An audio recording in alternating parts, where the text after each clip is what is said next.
عمران خان صاحب حکومت میں بھی ہوں گے, ان کی پارٹی بھی ہوگی, یہ مینڈیٹ بھی واپس آ جائے گا, سب کچھ آ جائے گا, اور یہ جتنے یہ جو اس وقت لوگ ہیں نا یہ او کرتے ہوئے چلے جائیں. کیا حکومت اور پی ٹی آئی کے درمیان ہونے والے مذاکرات اخلاص پہ مبنی ہیں یا ایک دوسرے کے ساتھ کھیل کھیلا جا رہا ہے؟ اور کیا پی ٹی آئی کو یقین ہے کہ ان کے ساتھ کوئی ہاتھ نہیں ہوگا؟ بہرکیف اس حقیقت سے کوئی انکار نہیں ہو سکتا کہ سیاستدانوں کو مسئلے کے حل کے لیے مذاکرات کے ٹیبل پر ہی بیٹھنا پڑتا ہے, اور اس میں کسی کی ہار جیت نہیں ہوتی بلکہ دونوں فریقین کے لیے ون ون سچویشن ہوتی ہے. اس بارے میں کوہنا مشق اور مدبر صحافی حبیب اکرم صاحب کیا کہتے ہیں, ان کو سنتے ہیں.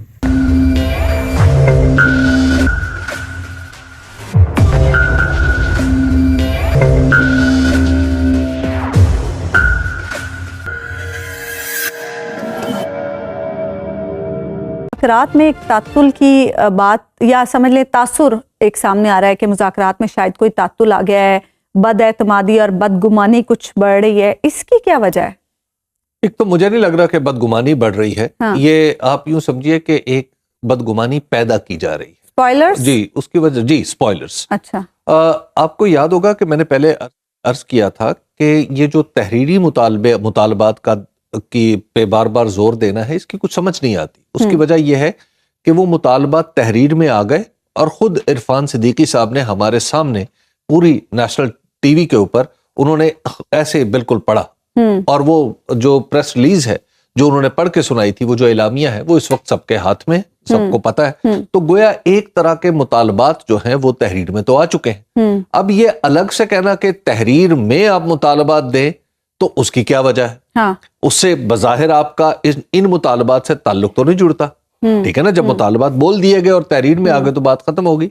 اس سے ایسا گمان گزرتا ہے کہ پی ایم ایل این شاید دوسرے بھی پالیٹکس کرنی ہے ظاہر ہے, تو وہ یہ چاہ رہی ہے کہ ان کے مطالبات لے لیے جائیں اور تحریری طور پر یہ 2 مطالبات اگر دے دیں تو ہم ان مطالبات کو حتمی قرار دینا شروع کر دیں. اچھا, جب حتمی قرار دیں گے تو اس کے بعد پھر ہم جب یہ بات کریں گے کہ جناب اچھا یہ دونوں مطالبات ہم مان لیتے ہیں آپ کے, تو اس کے بعد پی ٹی آئی کا مزید مطالبات کرنے کا راستہ رک جائے گا. اچھا, تو اس وجہ سے غالباً وہ مطالبات کا تقاضا کر رہے ہیں کہ تحریری طور پر دیں, اور یہ بات پی ٹی آئی بھی سمجھ رہی ہے, اور ظاہر ہے پی ٹی آئی بھی سمجھ رہی ہے. پی ٹی آئی کے لوگ بھی سیاست ہی کر رہے ہیں, اور انہیں تو سیاست مار مار کے سکھائی گئی ہے. انہوں نے تو مار کھا کھا کے سیاست سیکھی ہے, تو انہیں بھی اندازہ ہے کہ ہم مطالبات جو ہیں اگر دیں گے تو ان کو یہ مستقل اور حتمی سمجھیں گے, اور آئندہ کے لیے ہمارا مطالبات کا راستہ ختم ہو جائے گا. تو اس کا بڑا آسان طریقہ ہے, وہ یہ ہے کہ بالکل تحریری مطالبات دے دینے چاہیے. اگر پاکستان مسلم لیگ نون اور اس کے اتحادیوں کا خیال ہے کہ جناب ایک کاغذ بھی ہونا چاہیے تو بسم اللہ, بالکل کاغذ ہونا چاہیے, اور اس کے اوپر صرف ایک سطر لکھ دیں کہ یہ صرف انہی مذاکرات کے لیے ہے جو کہ فلاں تاریخ سے شروع ہوئے اور جس کی اب تک 2 میٹنگز ہو چکی ہیں, اور جس کے یہ 2 اعلامیہ اٹیچڈ ہیں اور لف ہیں, اینیکس 1 اور اینیکس 2, اور جس کا ٹائم فریم 31 جنوری تک, اور جس کا ٹائم فریم 31 جنوری یا کوئی اور ہے. تو اگر آپ یہ لکھ کے دے دیں تو اس میں سیاسی طور پہ مجھے کوئی مذاکرہ نظر نہیں آتا. لیکن اس کے ساتھ بہرحال ایک عمران خان صاحب کا مشورہ بہت ضروری ہے. اس کی وجہ یہ ہے کہ عمران خان صاحب ہو سکتا ہے کہ وہ وہاں سوچ رہے ہوں جہاں پہ ان کی پارٹی نہ پہنچ پا رہی ہو, جہاں پہ ہم سب نہ پہنچ پا رہے ہوں, کہ لکھ کے دینے کا کیا مطلب ہے.